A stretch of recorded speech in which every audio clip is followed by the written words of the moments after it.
बच्चों नमस्कार। आप सबके कथनानुसार मैंने यह प्रयास किया है। आपके बार बार कमेंट आ रहे थे कि सर कोई क्लास प्रोवाइड करवाइए और हमारा हिंदी और संस्कृत वगैरह बहुत पीछे हो रहा है। तो मैंने प्रयास किया है कि 9th हाई स्कूल और 11th 12th इनकी मैं हिंदी, अभी तो हिंदी का ही कहूँगा, फिलहाल जैसा भी आप लोग कहेंगे उस हिसाब से मैं संस्कृत और सोशल साइंस या 11 और 12वीं क्लास की इतिहास, भूगोल, जो भी सोशल स्टडीज के सब्जेक्ट होंगे उनके वीडियो भी मैं जल्दी प्रोवाइड करवाऊंगा। तो आज इंट्रोडक्शन के बाद एक छोटी सी क्लास मैं आपको देने जा रहा हूं, जिसमें मैं आपको हिंदी के व्याकरण पार्ट में जो संधि है उसका इंट्रोडक्शन दूंगा। अगर समझ में आए तो आगे बताइएगा। तो आज हम संधि पढ़ेंगे और संधि के अंतर्गत सबसे पहले तो हम ये जानेंगे संधि है क्या। जैसा कि आप सभी लोग देख रहे हो, तो सबसे पहले हम ये जानेंगे कि संधि क्या है। संधि सामान्यतः तो आप सब लोग कक्षा 6 से पढ़ते चले आ रहे हैं कि संधि दो वर्णों के मेल से संधि बनती है, लेकिन मैं आज कुछ विशेष प्रकार से आपको समझाऊंगा कि हमने संधि शब्द कई जगह सुना है। इतिहास में भी हमको संधि पढ़ने को मिलती है और इलाज के दौरान भी हमको संधि पढ़ने को मिलती है। डॉक्टरी की क्लास में भी संधि, जैसे एक औषधि का नाम है संधि सुधा, उसके बारे में भी संधि। और संधि कहते हैं जोड़ को, आपने मैथ में भी पढ़ा होगा जोड़, योग को हम संधि कहते हैं। जैसे मान लीजिए कि इतिहास में हम लोगों ने पढ़ा कि कर्नाटक की संधि, मैसूर की संधि, इलाहाबाद की संधि। तो संधि का मतलब ये होता है कि जोड़। इतिहास में हम लोगों ने पढ़ा कि जैसे संधि होती थी दो राजाओं के बीच में, तो दोनों का आपसी तालमेल होता था और दोनों की जब आपसी तालमेल हो जाते थे तो वो बराबर लाइन क्लियर हो जाती थी, उसको हम संधि बोलते थे। और इसी तरह जो व्याकरण पार्ट है, व्याकरण भाग है हिंदी में, उसमें एक महत्वपूर्ण विषय है संधि। ये जो मैंने लिखा है, इसके अंतर्गत संधि को हम सबसे पहले जानेंगे कि संधि किसे कहते हैं। ठीक, तो संधि दो या दो से अधिक वर्ण जब आपस में मिलते हैं तब उनको संधि बोलते हैं। लिखना चाहें तो लिख लें कि जब दो वर्ण आपस में मेल करते हैं तो वहां पर संधि होती है। जब दो वर्ण आपस में मेल करते हैं तब वहां पर संधि होती है। अब आते हैं संधि के प्रकार। संधि कितने प्रकार की होती है, तो आगे लिख लीजिए। संधि मुख्यतः 3 प्रकार की होती है। संधि मुख्यतः 3 प्रकार की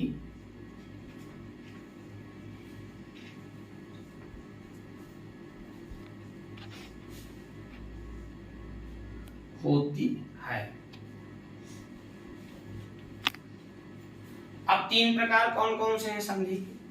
पहला प्रकार है हमारा स्वर संधि। कौन सा है? स्वर संधि।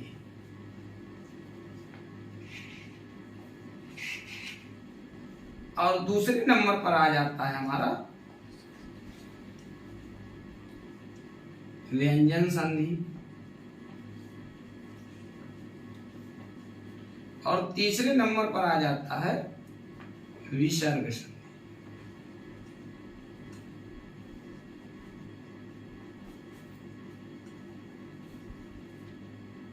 अब आप लोग समझ रहे होंगे कि 3 भाग तो हो गए और हमने आपको बताया था, अभी बताया कि संधि दो वर्णों के मेल से संधि की रचना होती है, या संधि उत्पन्न होती है, या संधि बनती है, या संधि होती है।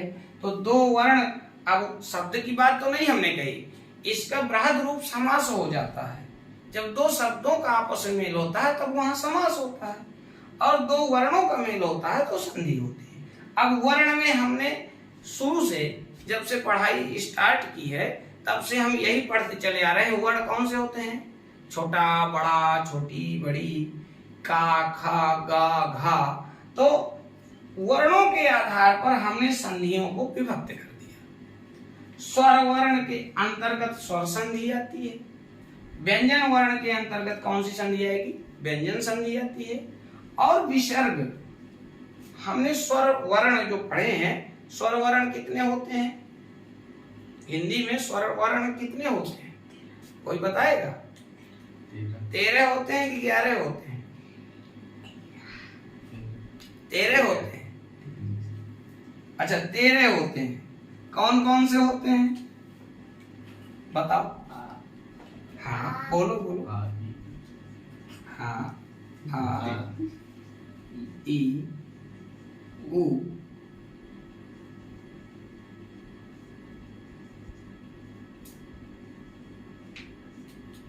ए, आए, ओ, आओ, ठीक। और बीच में भी ऋषि का छूट गया, लिख दे रहा हूं, ऋषि। ये कितने हो गए? इनकी गिनती करो। 3 3 6 3 9 2 11 है। मुख्यतः स्वर वर्ण कितने होते हैं? 11 होते हैं। 11 होते हैं। वो 13 इस वजह से लिख दिया हमने कि आपने बताया 13 वर्ण इस आधार पर होते हैं कि अंग और आहा, इनको अगर जोड़ दिया जाए तो स्वर कितने हो जाते हैं? 13 हो जाते हैं।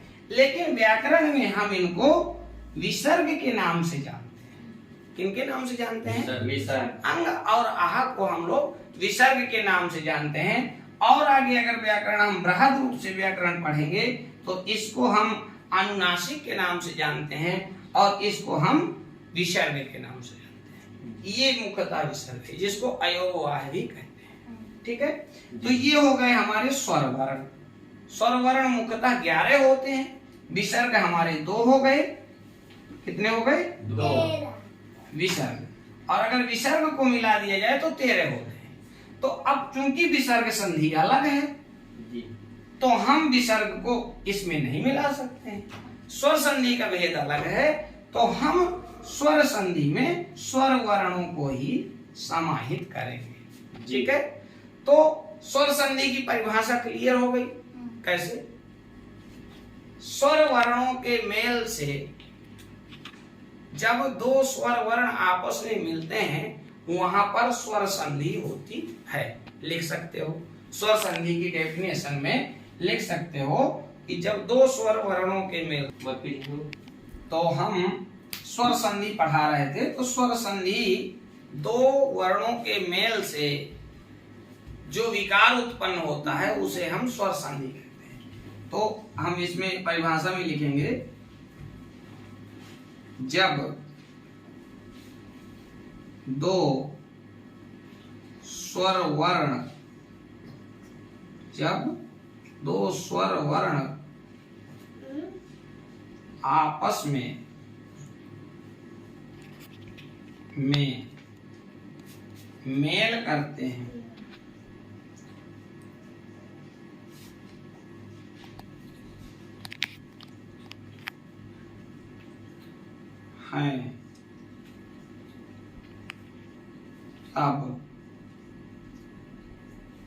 तब वहां पर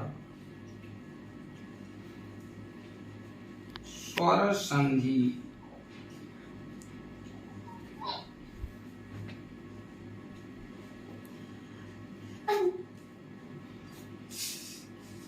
होती है।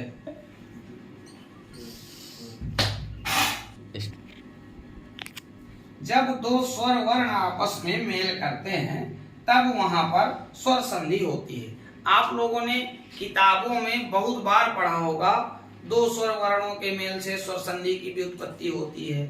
तो थोड़ा अगर हटके भी हम परिभाषा बनाएं तो बना सकते हैं। आपकी परिभाषा गलत नहीं होगी और हमको समझना है, ना कि रटना है।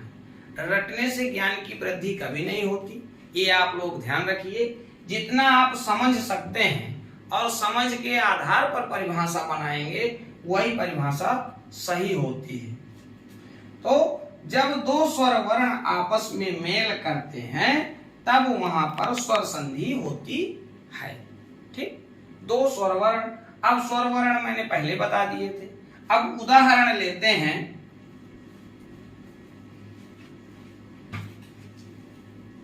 उदाहरण या जैसे भी आप लिख सकते हो, संस्कृत में यथा बोला जाता है जैसे को। तो उदाहरण में हम लिखे देते हैं, आपने बहुत समय से पढ़ा होगा,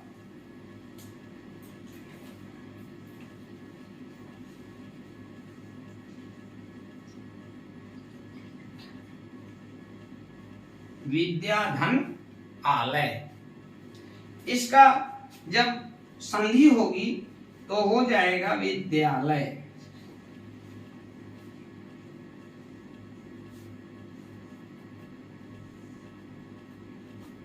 विद्यालय हो जाएगा। इसमें बड़ा आ है, इसमें भी बड़ा, और ये बड़ा आ हो गया, बड़ा ये। अब ये दोनों बड़ा जब आपस में मेल करेंगे बड़ा, तो ये बड़ा आ ही बन जाएंगे। इसका भी मैं आगे बताऊंगा, स्वर संधि के भेदों के अंतर्गत है। और जब ये बड़ा आ हो जाएगा तो यहाँ पर विद्या हो गया। अब विद्यालय क्लियर हो गया। ये स्वर संधि है। अब आगे व्यंजन संधि आती है। स्वर संधि के मुख्यतः 6 भेद होते हैं। वो जब भेदों की क्लास में बताऊंगा वो अलग से है। हालांकि 9th में स्वर संधि ही है, व्यंजन संधि नहीं है। और हाई स्कूल में भी स्वर संधि है, व्यंजन संधि नहीं है। और इंटर में भी स्वर संधि ही है, व्यंजन नहीं है, ना विसर्ग है। अगर आप इससे आगे क्लास में जाएंगे और हिंदी लिए रहेंगे, संस्कृत लिए रहेंगे, तब आपको ये और ये भी पढ़ने को मिलेंगे। तो हम मुख्यतः स्वर संधि ही बताएंगे। स्वर संधि के आगे अभी मैं भेद बता रहा हूं।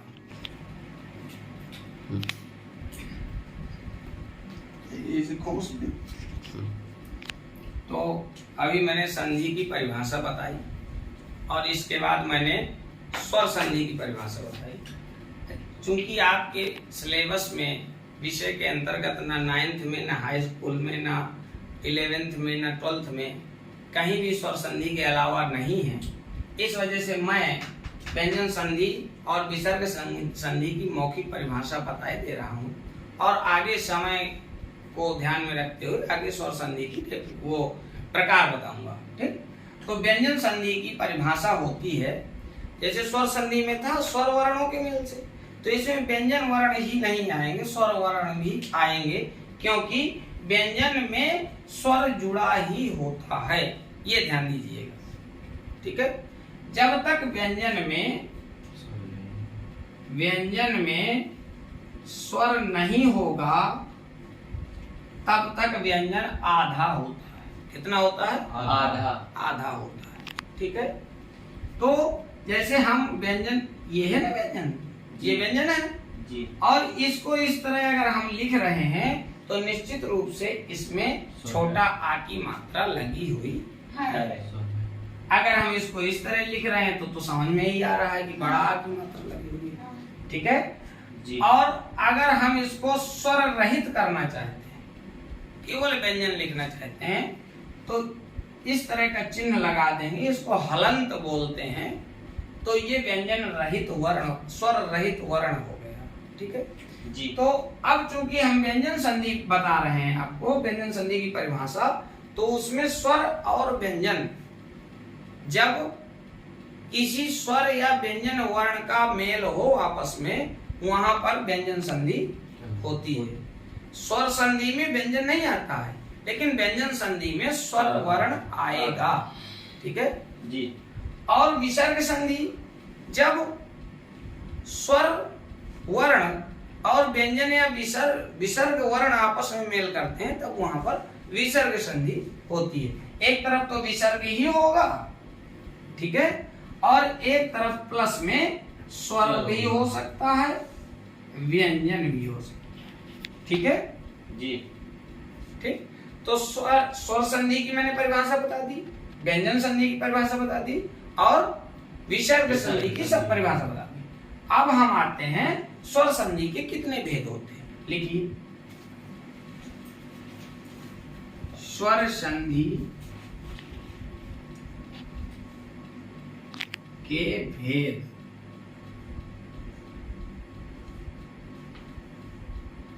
स्वर संधि के मुख्यतः 6 भेद होते हैं।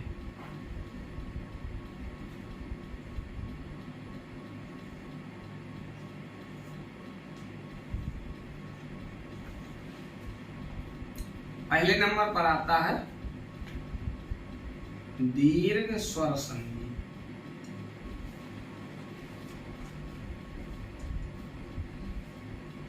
फिर आता है गुण स्वर संधि,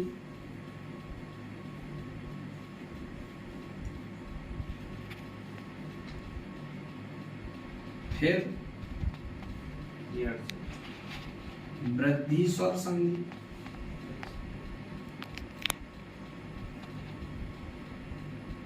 फिर आती है यण स्वर संधि,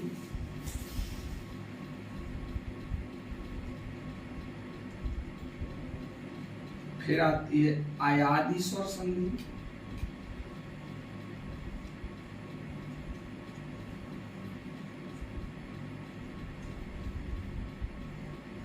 और इसके बाद में आता है पूर्व रूप स्वर संधि। और संस्कृत में अगर आते हैं हम तो एक और संधि जुड़ जाती है, वो होती है अपर रूप संधि।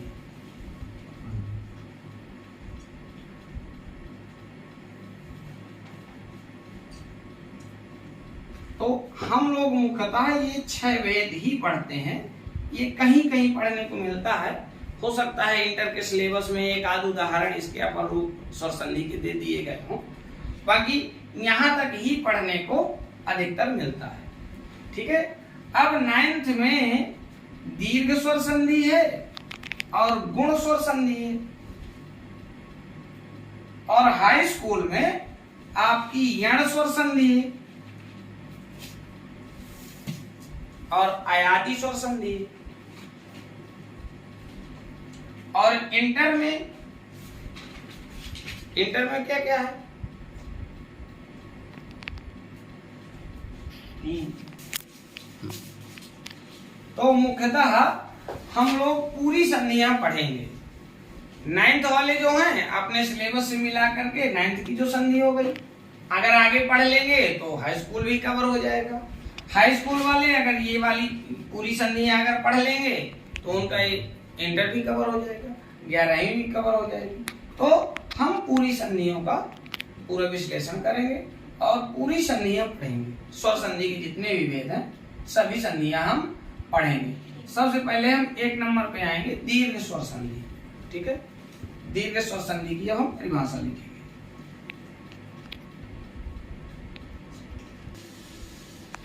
तो आज की क्लास में इतना ही, और अगला वीडियो फिर अगली क्लास में अपलोड किया जाएगा। इस हिसाब से फिर आगे सब्सक्राइब करें और